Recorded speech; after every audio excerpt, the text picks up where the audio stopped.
प्रियंका गांधी मेरे लिए वो शख्स जिनसे मुझे बहुत प्यार है, मतलब बहुत सारा वाला। जितना मैंने उनको देखा है, जितना उनको समझा है, जितना उनको जाना है, उनके अंदर एक गजब की कुव्वत है किसी को अपना बना लेने की।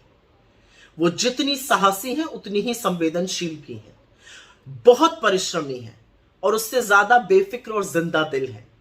असलियत यह है कि उनके साथ काम करना कभी बोझिल लगता ही नहीं है, क्योंकि सारा काम इतनी हंसी खुशी में हो जाता है कि पता ही नहीं चलता है। वो अपने परिवार के लिए शेरनी की तरह डट जाती हैं और लोगों की आवाज बुलंद तरीके से दुनिया के सामने उठाती हैं।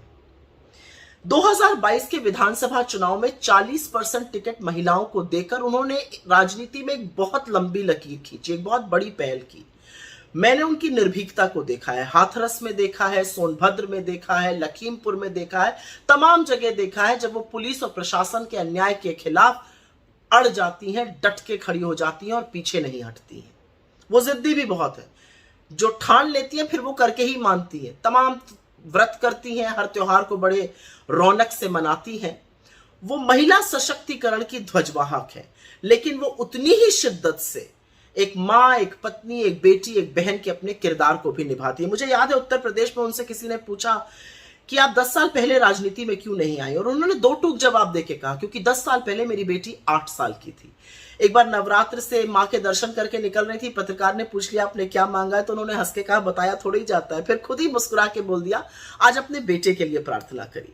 मुझे याद है एक बार पुलिस से जद्दोजहद के बाद उत्तर प्रदेश में जब वो अपनी गाड़ी में बैठी तो पहला फोन उन्होंने घर पर किया और अपने बेटे से पूछा मामा की तबीयत अब कैसी है। उस समय राहुल जी की तबीयत थोड़ी नासाज थी, मुझे ये भी याद है। और मुझे पता है कि वो अपने पिता की लाडली थी, लेकिन अपने माँ से जो उनके घनिष्ठ संबंध है वो दुनिया के सामने है। उनको पता है कि उनकी माँ ने इस देश के लिए बहुत बड़ी कुर्बानी दी है।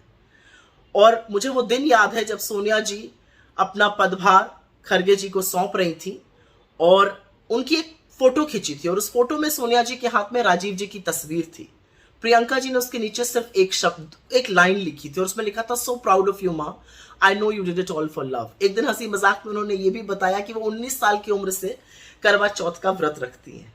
खैर, प्रियंका गांधी अन्याय तो रत्ती भर नहीं सहती हैं और बेलगाम सत्ताधीशों की नकेल कसकर रखना उनके खून में है। भारत की संसद को उनका इंतजार है।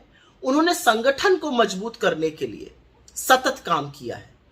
उन्होंने तमाम समस्याएं पर्दे के पीछे रहकर सुलझाई हैं। उन्होंने बेबाक होकर पार्टी का प्रचार किया है, तमाम लोगों को चुनाव लड़ाया है और जिताया है, और अब उनकी बारी। और जैसा कि मैंने कहा, देश के संसद को उनका इंतजार है, एक ऐसे शख्स का इंतजार है जो गलत को गलत कहने की पूरी हिम्मत रखती हैं, जो न्याय और सच की लड़ाई पर अडिग हैं और कभी पीछे नहीं हटेंगी।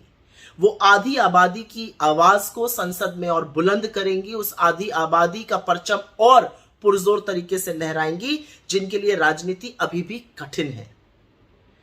इस देश की तमाम उम्मीदों का कारवां और बेपनाह मोहब्बत का सैलाब आपसे एक ही बात कह रहा है प्रियंका जी, विजयी भव।